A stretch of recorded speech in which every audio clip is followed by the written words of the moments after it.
everyone knows that you're very friendly with Dean Martin. As you know, most women have a great affinity for Dean. Could you tell us some inside information on him, perhaps? Well, I've seen Dean in the shower, and I would say that the left side of his body is shattered. It's all wrinkled, and the leg gives way. And if you look at his hands, the thumbs turn out.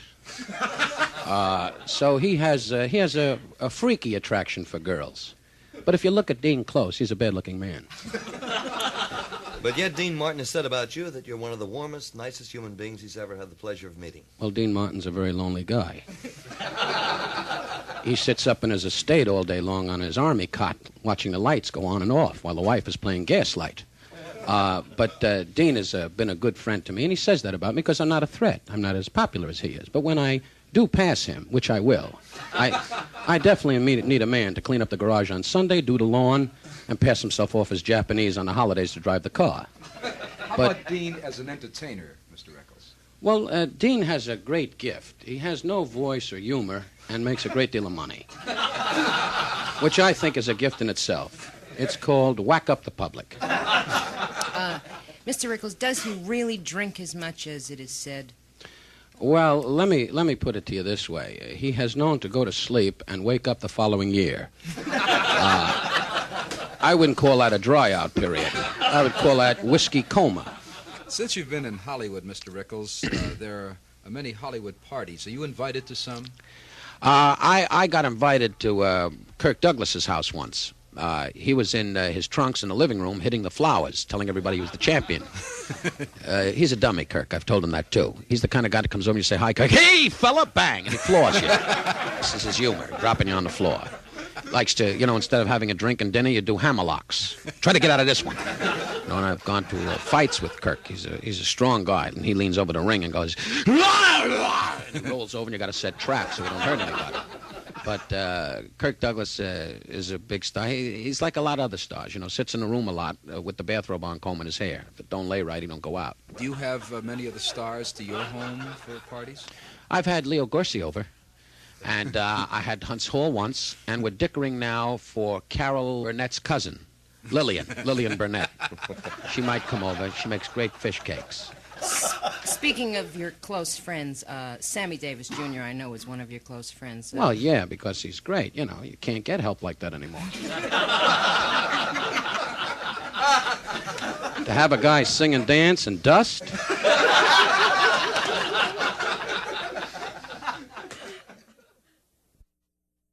Mr. Rickles, one name that constantly crops up in show business and a man with whom you've had a great deal of contact is Frank Sinatra.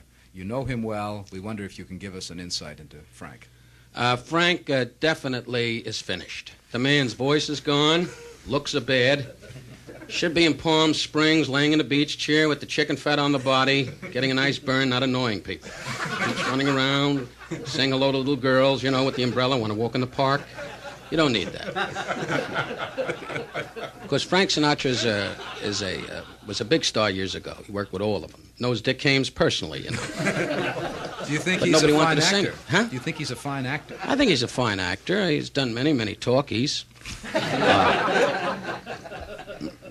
Aren't you being a little ungrateful, Mr. Rickles? Wild guess. Well, I think Frank is that big that he should be destroyed. The man is too powerful. Any guy who walks around with boots and a whip and puts a number on your house and takes you as a hostage definitely should be taken away.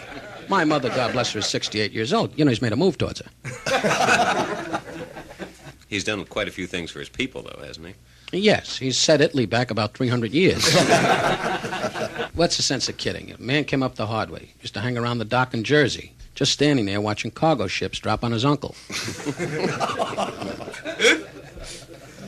Hang around the dock in Newark, go, "Ooh, that's a boat whistle, Marco." And Marco would go, "I know, Frank."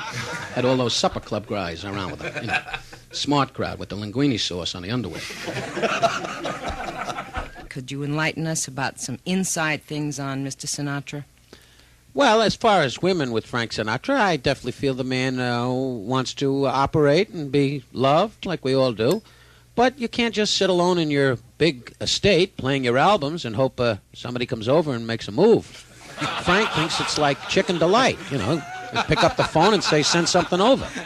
You got to make a move. You know, you got to get off the couch once in a while. You just can't lay there and phone it in. Phoning it in, nothing's going to happen. So Frank is a man that should make a move with women in a hurry, because if you notice, the man is getting shorter. You know, pretty soon he'll only be hanging around in the Hickok belts. Now, he's got to get women. And the only way he can get women is he's got to get out in that street and mix. Just can't sit in the house. Can't sit in the house pressing his head going, I'm the greatest. They all want me. That don't work.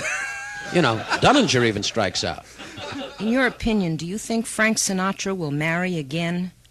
Frank Sinatra, if he marries again, will be some sort of an animal. It will not be a human. The man has done everything there is to be done, and I think an animal might bring a smile on his face.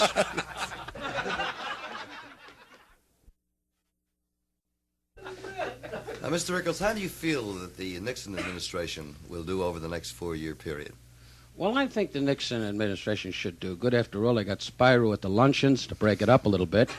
And Richard Nixon is a lot of fun if you like to go to Whittier and watch oranges go bad. But I find Richard Nixon great. I noticed in the cabinet Lou Lipschitz was supposed to be in there, but he got sick. But I think he'll make a great president. We should give him a chance. You know, I've seen him many, many times standing out in the balcony with the double-breasted suit and the Robert Hall hanger in it. Yes, may I ask you, Mr. Rickles, what you feel about Pat Nixon and what changes she might make? I think Pat Nixon could make some changes. Say a rubber mask. Aristotle Onassis has been in the news recently, both for his tremendous Wonder wealth, why. for his tremendous wealth and because of his recent marriage. Have you any comments on? Well, I can imagine on the wedding night they probably were dancing out in the sand, and she was opening up a bottle of olives just to keep it going. But I think that's a wonderful marriage. The small little Greek man and the tall girl, and the two of them just must sit around all day long waiting for Anthony Quinn to show up and give them both a hot bath. But I wish them a lot of luck, whatever the deal is. You being in Las Vegas as often as you are, Mr. Rickles, have you ever seen Howard Hughes? Howard Hughes is not a person. He's a Jeep. I happen to know that because I saw a couple of the owners at the different hotels walk over to this Jeep and go, Howard, and the horn went, and the horn answered them, and Howard was a horn. Howard Hughes does not exist. That's a mirage. It's a Jeep, and the tires are his legs. And they kick him in the legs, and the Jeep moves away, and that's when they know he leaves town. He's a definite Jeep.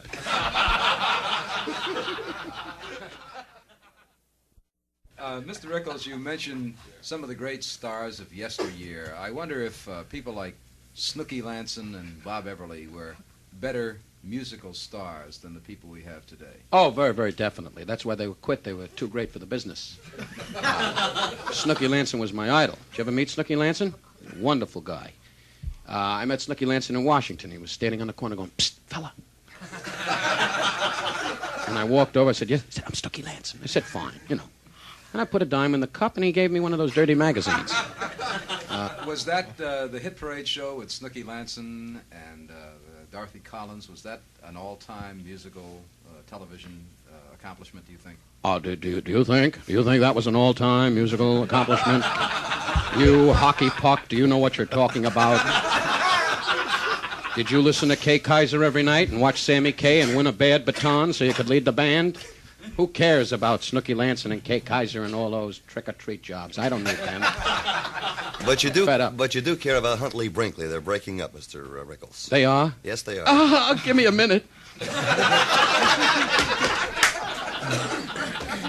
I'll put it to you another way. Who cares?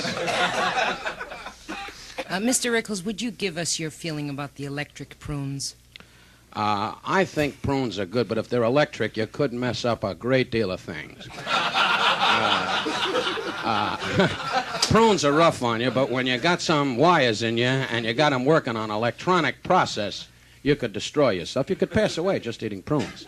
No, the electric prunes are a fantastic act. You know, I myself go for the pits. But I don't know what this is all about, you annoying woman. What are you bugging me with the electric prunes? Let them get a day job someplace at a fruit festival. What do I know? Peel an orange if that relaxes you. Hum on an old lemon. All of a sudden it became a fruit show. I'm talking here about people. She's asking me about electric prunes. Didn't I remember you once during the war you had a torn sweater and used to hang around by the embarkation point? Many stars are moving to Italy, such as Anthony Quinn. I was wondering, would you like to move to Italy? Why? What are you, from the immigration office? What am I going to do in Italy? Hang around and watch the cat walk over the cheese in a restaurant? Hang around Venice and go, is that you or me, May? I'm fed up with Italy, and don't bug me about Italy. I know a lot of guys there. Have you heard of Aldo Macarano? No. Vito Bapazzazzo? And Gironti Mancatano. You ever heard of them? No, who are They're they? in the canal in Venice. With a dead oar under their arm. On my honeymoon, I went to London, but we didn't meet anybody alive. We went to every church where every dead king was underneath the ground. Everybody, this is King Albert, he died. King Craven, he died. King Chipababan, he died. And then we met one guy that was living. And he wasn't a king, so we brushed him.